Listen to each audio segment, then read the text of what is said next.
A life lost far too soon, under circumstances still unclear. But what we do know is chilling. The brutal murder of 26-year-old Radhika by her own father. And to help us unpack the many layers of this deeply disturbing case, we're joined today by someone who needs no introduction, Dr. Kiran Bedi herself. Let me start by saying, today I speak to you not just as a journalist, but as a woman myself. Your blog, He Forgot That He Raised a Champion, has struck a chord with many, but I think it's important we don't just stop at being moved. What you've written is a wake-up call, and right now, silence isn't just dangerous, it's complicit. Now, you've long been a symbol of women's empowerment yourself. Your journey continues to inspire not just women in India, but across the world. And what really stood out in your blog was the emphasis on a support system, something Radhika seems to have so tragically not have. She lacked it the most. It's disturbing that we are here in 2025, in the 21st century, a time when we've made incredible strides in technology, education, access to opportunity, but mindsets in so many parts of our society remain stuck in the past. And we're still having to fight this fight, which is both heartbreaking and urgent. Yes, thank you. Thank you. Yes, it was a cry. My heart cried out, and the blog came out of me. So for me, a purge, and also release of anguish within. And what did I see? I saw today we are at crossroads. We are at crossroads. And what are those crossroads? Exactly where the father was. Why did he shoot her? Because she had now gone out of control, of his control. He had gone out of his control. He made her a champion. Yeah? He forgot he made her a champion. He forgot that she was playing in wonderful tennis shots, hitting so well, traveling around the country, and that he was accompanying her. But she also was complaining that there are too many controls and that she's feeling suffocated. And she was already having problems and arguments with her father because it was a suffocating control. On one hand, he's making her shine and make visible in the world today as a tennis champion. What resonated with me was tennis, because that was a common game I played as a girl, and she was now playing, and that she was stroking so well. When I saw her practicing, I found it a perfect stroke. We have really lost a very good tennis champion, actually, in her, a very versatile girl. So the problem here is father was at crossroads. On modernity, needs of the day, and yet what his legacy is.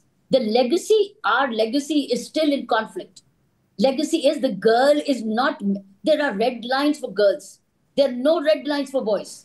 But there is an opening for girls and there's a red line for girls. So I think there was a conflict with him. His mind was in conflict. Why? Because his friends were in conflict.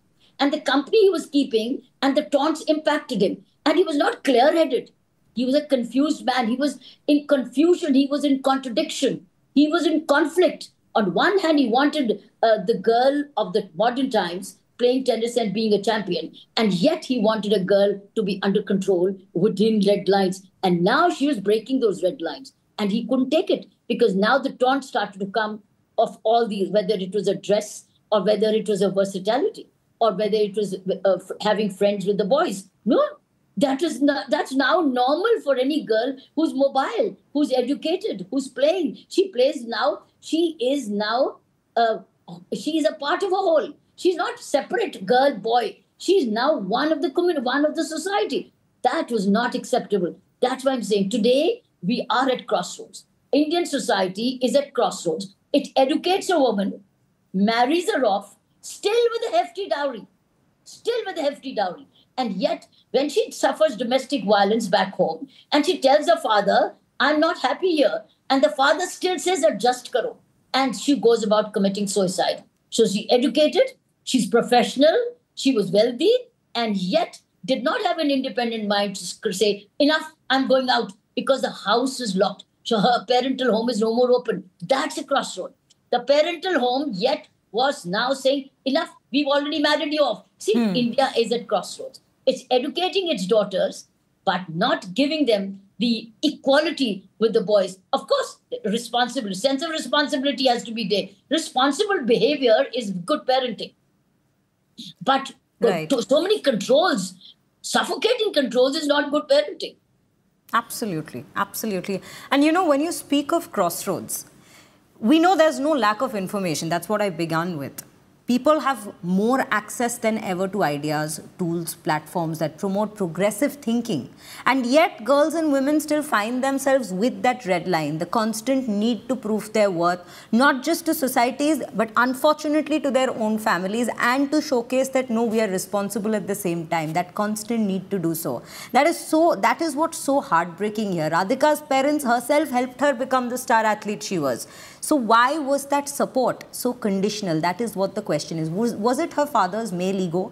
Was it just a matter of honor that we're speaking of here for him? That was so important. It's a legacy. It's a DNA. It's a legacy. It's a civilization. See, we earlier girls were not in conflict. They were educated reasonably and married. And then there was no conflict. She changes her name. She adjusts. There's a dowry, and she conceives, and she starts becoming a mother very soon. She's settled. And she accepts her next home. She's a migrant, but she doesn't consider herself a migrant. She says one home to another. Today, the woman says, no, I don't want to be a migrant. I have a life of my own. I'll choose my own identity. I'm now educated. I have a name of my own. How dare you change my name? I'll keep my maiden surname and maiden other. So this is it. So today you have three. Even girls coming in the twilight zone. You have a twilight zone, a confused zone, a diffident zone, a not confident zone, and little scared zone. Saying, can I do it or can I not do it? It all depends on the kind of support system she has from behind. The same support system which has propelled her to become visible, is that support system consistent, convinced, confident, proud of it, dignified, or is that support system is scared? What will the others say? Are we right? Are we sure? Are we doing the right thing for the girls? There is a conflicting zone. Earlier, there was no conflict. That's why you remember, earlier only one option was there for the girl, dowry death. She would burn herself on the stove. Now, where are those burn stoves? There are no burn stoves. Now, these are the issues. And now the parents who given them the visibility do not know what to do, where to go. So they fall a trap sometimes to social conventions, the social culture, the milieu, and their own age-old friends who were living in the past. He's not confident that what he's done for his daughter is the right thing and he would look up to. That's a key. So I think we are in a twilight zone. That's why we're having these both sides. One thing in the past and something in the... So here's a father, but something for the future and the present and something in the past. And that's why he used... But you see, I think the mother too is in the past zone. Absolutely. Where's the mother? Where's the mother in this? Where's the support system? Because if he's having control, the mother is also very weak. I believe the investigation. The mother is not standing up for her daughter to saying, why are you doing this? Let her be. She can have friends. She can be creative. She can have these videos. She can have an academy. She can have her own earning. She can have her own name. And she can have visibility and media exposure. Why not? I don't see this. So she had nobody. So she was up while she's made to fly in the sky. They want the string behind. See, it's like flying a kite and not letting it go. You have your freedom, but on our terms. That is basically how it is for them. No freedom. It's not freedom. It's visibility. It's visibility. Yes. Yes.